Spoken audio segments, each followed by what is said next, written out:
Hello everyone. Today I'm going to show you how to do the oil change on a John Deere 317 skid steer. So John Deere's made it pretty easy to do oil changes on these things, but I figured we'd make a nice little quick video on how to do it. So basically, if you look on the right hand side, if you're sitting in the seat of the skid steer, you're going to have this little plate down here. I'll try to stay shadowed out. This little plate here has a hose that connects to that bolt in the middle, is where your oil drains out. So basically you take those two smaller, those are 10 millimeter bolts out each side, and that middle one is a 15 millimeter. And you take those out and the oil is going to start draining out of the hose that's in there. And then you put on your new filter and fill it back up and you're good to go. So you're going to want to run your skid steer for a couple minutes, get the oil flowing, get it kind of warmed up nice and liquidy so that it comes out easier. And also it kind of stirs up any debris that's in there and gets it to come out with the oil. You're going to want to use John Deere plus 50 is what it recommends for these John Deeres. It gets you 500 hours between oil changes. So supposedly you want to stick with that oil. It's a good oil. From what I've read, you can mix it with the original plus 50. You've got an older machine, like these 317s were made between like 2006 and 2009, something like that. So, when these first were built, they had regular plus 50. So now they have plus 52, which is a new premium oil, and they have a synthetic and a conventional is what they told me, and this is a conventional. So if you have the original plus 50, which was conventional, you can mix the plus 52 with that. But other than that, you're going to probably be replacing anyway. So I'm going to be replacing this. We're at 500 hours on this unit.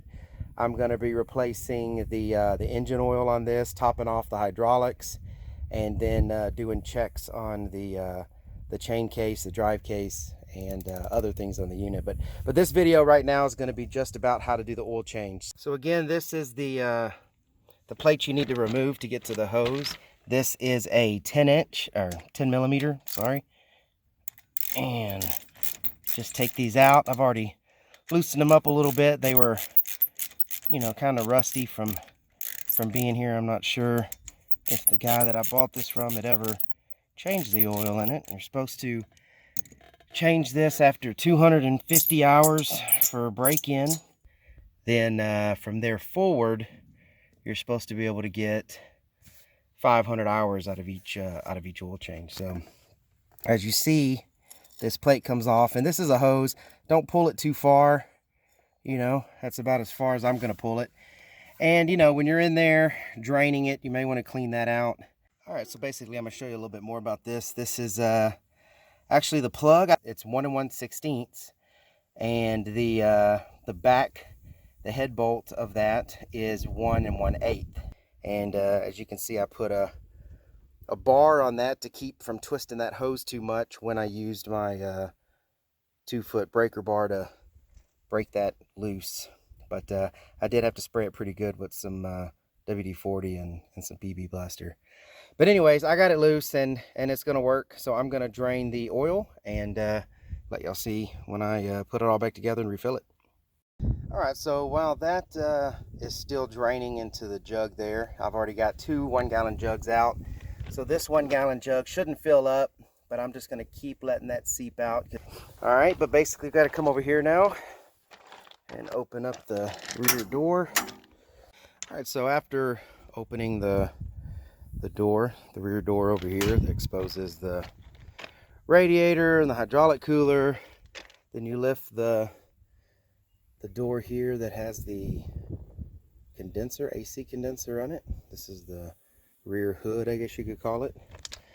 And then your filling hole, or your hose, wherever your filler is, right here. That's where you put your engine oil to go into the engine. And your oil filter is right here. Not to be confused with your hydraulic filter, which is the big long one here. Your oil filter is the one that's there, vertical, straight up and down. And I took off this side panel. You just lift it up to take it off. and that exposes the oil filter. So you can kind of get in there and take that oil filter off. All right, so I took the old oil filter off. You can see it's been on there for a while and had some water sitting in the rings in there. It's all rusted up on the outside, but you know, it still was okay on the inside. I got the new oil filter ready. I lubed with oil the rubber ring, as you can see, and that's, you know, something you want to do every time you change your oil. And then this again goes right up here. I'm going to just screw it on. I unscrewed the other one. This one's going to go right there, and that's where the oil filter is. When you're putting the new one on and you put some oil on that ring, you should pretty much just snug it down nice and tight by hand. You know, give it a good lug with your hand, but that's about it. You don't need to go cranking these oil filters down. So just tighten it up by hand, so that way you know that rubber seal is snug and real nice and clean, and that's it. All right, so now that the oil filter's on and we got the oil drained out, I mean, there's really nothing much coming out. Take that oil plug again. You know, like I said a little earlier, make sure it has that ring in it, that rubber ring. And if you look in here, it's got a flat connection. So, you know, you want it tight, you want to lug it in, but I mean, don't torque the heck out of it so you can't get it off again. Just tighten it up pretty good and make sure it's not going to leak, and then that's about it. So I'm going to go ahead and screw that on and make sure I don't thread it. It's a little hard with one hand, so I'm going to go ahead and do it. But basically just make sure it goes on nice and tight, but not too tight. Just snug it down just a little to keep from leaking, but don't make it where you can't get it off again next time.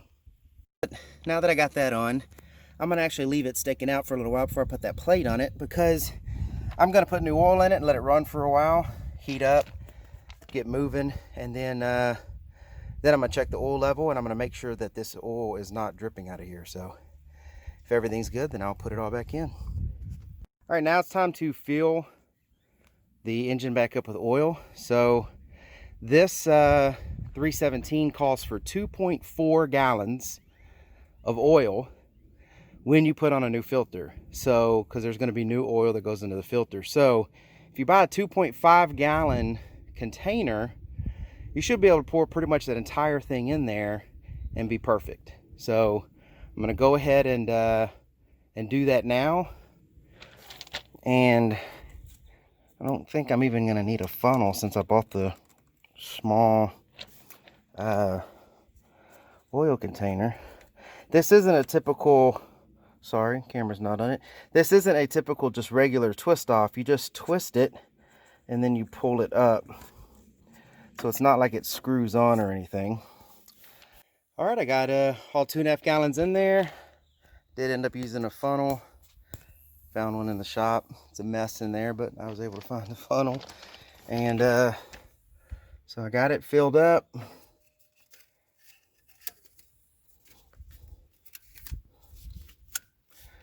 Go ahead and put the engine oil cap on, and then I'm going to check the dipstick and make sure the oil is at a good level, and then I'm going to go ahead and crank it up and let it run for a little bit and get that oil circulating in there. All right, so I cranked it up, checked the dipstick. Dipstick's right at full, and so that's good. You know, 2.5 gallons did great. Engine cap's on, dipstick's on and back in, and now I'm going to go ahead and there's no leakage from that. I checked it, sprayed it with some WD-40 again, kind of cleaned it out a little bit. I'm going to go ahead and put that back in and put the cap on, and that's it. So hopefully this video helps you, gives you an overview of what you're going to deal with when doing an oil change on your John Deere 317 or any skid steer kind of like this. Pretty much the John Deeres that I've seen are pretty much all the same like this. So all right, well, good luck everyone. Hopefully this helps somebody. Take care.